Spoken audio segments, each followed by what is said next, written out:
second time for me today. Earlier I was speaking about failure and particularly how we fail in tech. Now I'm going to change a little bit. This is the first time I'm giving this presentation. It's sort of been provoked by a bunch of conversations I've had online or elsewhere that have sort of looked like this. This is, by the way, Catherine Scott is a brilliant engineer. If you ever get a chance to hear her speak, please do so. She speaks far better than I do. But late night rant, or well, you can see 2:52 a.m. About everything that's wrong with programming. And this got me thinking a little bit about how do we approach technology? How do we approach teaching people technology? How do we approach using it? She's come back to this many times. You know, who are these people? Why aren't programmers out there actually learning to use the technology we have? I've thought about this a lot, and I actually think she's not talking about anything that's really new. I worked for Intel many years back, and this was the business model. If you went to your biannual business update meeting, they would talk about what they called the software-hardware spiral. This was the process by which Intel comes up with a new supercharged processor, and the first thing they make sure of is that free samples, thousands of them, end up at all the major software companies, Microsoft first, and then all the others, so that all the engineers would be working on absolutely the latest hardware. They would write code for this hardware, which would then be sold, and you'd take it home and put it on your computer, which was a couple of years old, and it would choke. And now you have to upgrade. So we've been encouraging this kind of bloated code. We were proud of writing bloated code that would force people to upgrade to the next generation, and then the next, and the next, and the next. So complaining about, well, why don't these young kids know how to write tight code anymore? Well, we've kind of encouraged this. But you're supposed to learn how to do it right in school, even if your company tells you otherwise. You're supposed to know the right way to do things. Well, sort of. Computer science professors these days live on research grants that are given to them by all the big software companies. They are as captive as the supposed professors in business school are from Wall Street. And I say this as a guy who's got an MBA from UCLA. They're all completely captive to whoever's funding them. So expecting that your professor is going to teach you things that aren't in the interest of Microsoft or Adobe or IBM or whoever is funding their research right now just isn't going to happen, because that's what they're thinking about, so that's what they're teaching to. Schools have access to the latest and greatest. That wasn't the case when I was studying computer science. So Intel doesn't even need, well, Intel does ship off the latest and greatest, not only to the software companies, to the students who are going to work for those software companies. So they get used to playing with computers with fantastic power. And students aren't stupid. They know what they need to know to get the job, which isn't always the same thing that they need to know when they're on the job. Impressing someone in an interview and writing real code or doing whatever it is you're supposed to be doing aren't necessarily the same thing. So we end up with bad programmers with A-level degrees from absolute top schools, because that's what we've encouraged. I disagree with Catherine on the fact that I think most of them do get taught these things, and they learn them just well enough to do the project or pass the final exam, and then it's forgotten because that's not what anybody's really interested in. And depending on where they work, they may never realize it. And it's not just the cost of them, it's the cost of the world. The energy that's consumed by bad code is huge. And at this point, managers are young enough that they might not know either. Catherine's the exception. She's got a master's in both computer science and electrical engineering. There's a looming problem. Moore's law has been slowing down. Things are not, the hardware is not getting better and better and better at the same pace as it used to be. In some places it still is, particularly in the graphics areas, GPUs, which we're now using for artificial intelligence. You're still seeing those gains, but you talk to the people at NVIDIA, they'll tell you, it's going to peak for us too. We can't count on it. Maybe quantum computing will solve that, maybe not. So being lazy isn't really an option. And more we're paying for things literally by the cycle, by the megabyte used, by the megabyte of storage used. I'm mostly working on Amazon Web Services these days. You pay by the second and by the memory used. So we need another idea. A modest proposal.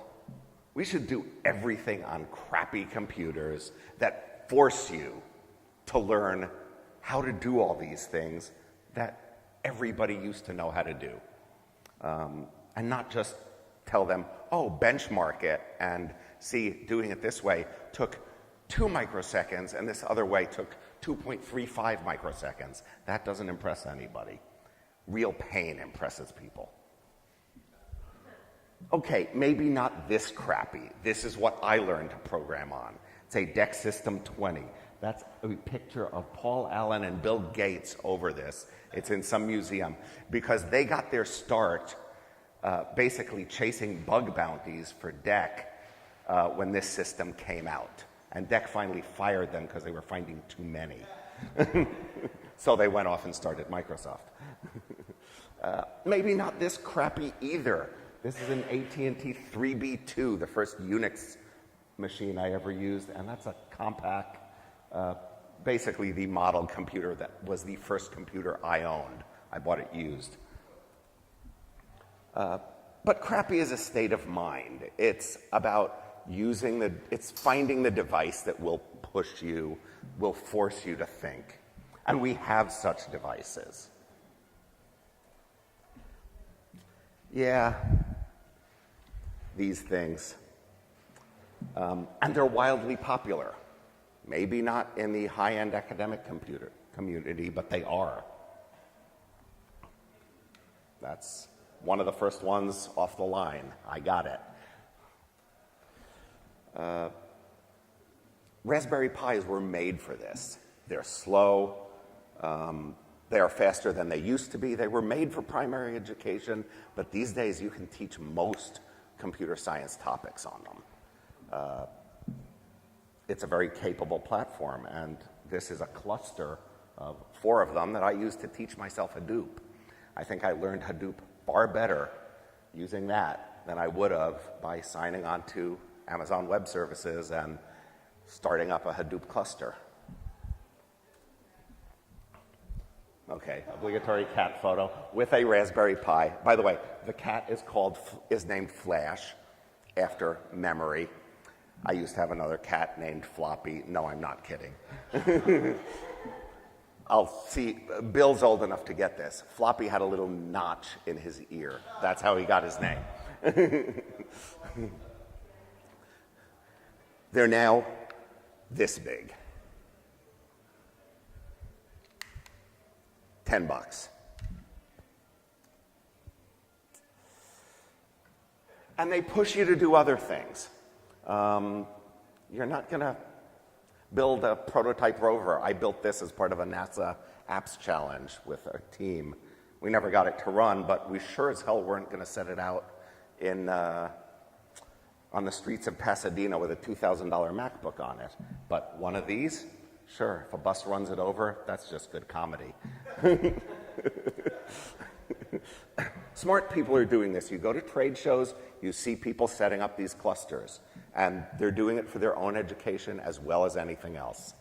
And I will wrap up in just a second. And there are other great options. I focused on the Raspberry Pi because that's the one I know, but there's lots of others you could use for teaching yourself, teaching others. So to summarize, I'm calling for a new era of crappy computing. We can't count on Moore's Law to save us anymore. We have to learn how to write code again. Nobody really needs a Raspberry Pi for a whole lot of stuff, or more than that.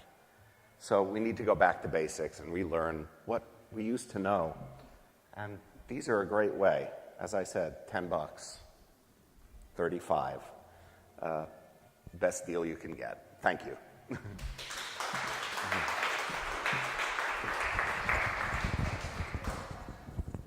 I'm hearing questions.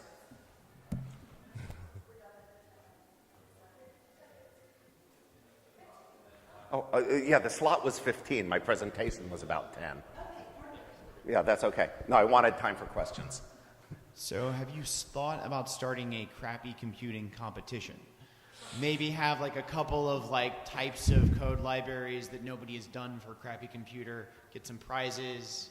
If somebody can make those work on a crappy computer, you know, like there could be a whole thing. That's actually a really good idea, because one thing people do try to do is figure out what could they port to this. I mean, I met a guy recently who was the guy who managed to port TensorFlow, which is a very big artificial intelligence library, onto one of these, and was running facial recognition on a Raspberry Pi with the Raspberry Pi camera.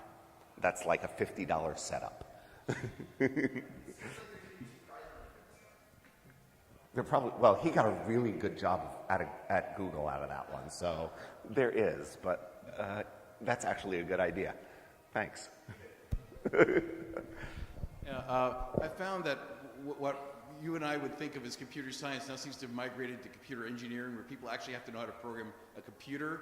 And what people who get computer science degrees now are really, they're learning a language or a framework or an environment, but really don't even have a course of assembly or know anything about how the computer actually works anymore. You know, I go back and forth with a lot of these people online on where does that boundary live, and kind of depending on what your experience is, you tend to see it differently. To my mind, you can still have a degree in computer science without going to the assembly level. You cannot have a degree in computer science without understanding how to manage memory, without understanding basic object techniques. To me, the dividing line is between computer science versus, right now, even the S&P have started, right now are starting to delineate the difference between what they call technology companies and communications and media companies. And a lot of what we think of as technology companies today, including eBay, Google, Facebook, they're not going to be calling tech companies anymore. And I think that's actually probably true. They're companies that sometimes use technology, but that's not really what they're selling. Bill? Yeah, very interesting. Some computer science departments do it right. My son just finished his undergrad at University of New Hampshire, where he did my graduate work, and At where? University of New Hampshire. Okay. They did a moon mining rover as a project with Raspberry Pi. He called me up a year or two ago asking me how to write a memory manager. He had to write his own memory manager, and he asked for advice on assembly language programming. So they actually do some schools are actually aware of this, and they're doing a better job. And I think you're absolutely right, by the way. And I think what would be really interesting is see if someone can do crypto mining on a Raspberry Pi. You get that to work, that'd be a prize in itself. By the way, at Columbia, they do teach it. How much of it is retained past the final? As I said, you know, the incentives for a lot of people just aren't there. So I am not disagreeing at all. I really appreciate this concept, having worked on cell phones and Yeah. then having to consider what happens like in India or other places in the world where you cannot run the latest hardware. No one's going to buy Right. it. So there have been some interesting things that have happened with these massive platforms where you could get so far abstracted from assembly language that you can just go blue sky with concepts. Yeah. But what's interesting now, I want to get your take on, is all of the chips and so forth are migrating out of these machines we've had for 20, 30 years into all these embedded, disappearing, and so, of course, now untethered from power sources and having to depend on a very slow-moving battery technology as well.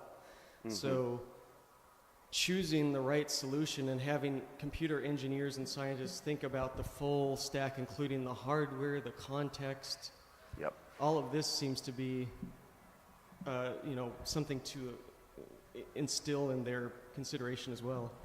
I'd agree. I mean, one of the great things about something like this, as I said, is, you can use it to learn computer science, software engineering. You can also build a robot with it. I built a weather station from one. A friend of mine built a more sophisticated one that also has a camera that puts the information out to a web page, or that puts the daily picture of the sunset from Venice out to a web page. When you start playing with them, it opens up a whole world, because suddenly you are dealing with more than just software running on my machine. You can touch so many other things. And I think that's hugely important for IoT. Constraints create more creativity. Yeah. Well, you're constraining one thing, the computing power, and making people look at, well, what else can this thing do other than crunch numbers really, really fast? Okay.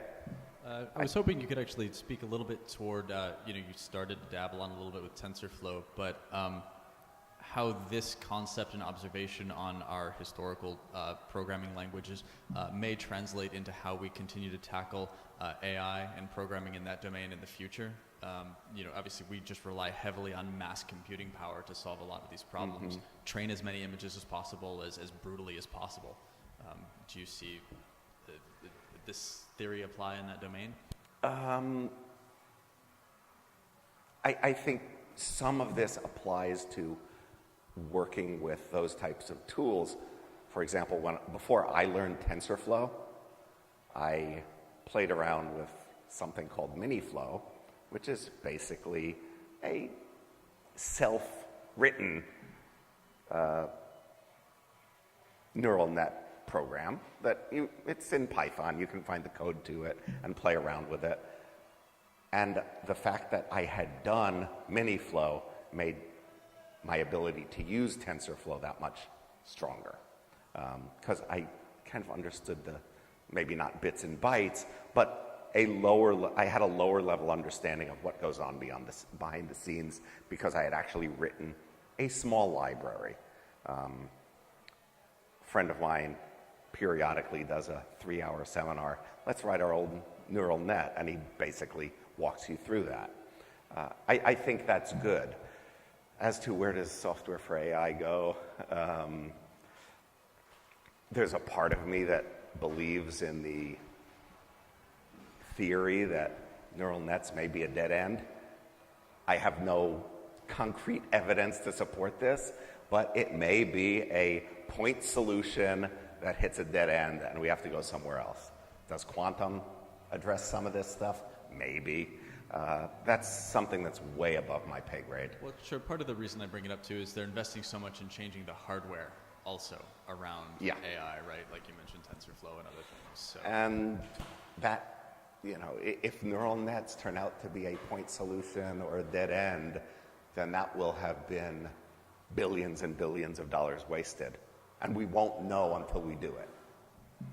And you and I can probably talk offline. I think my time's probably up here.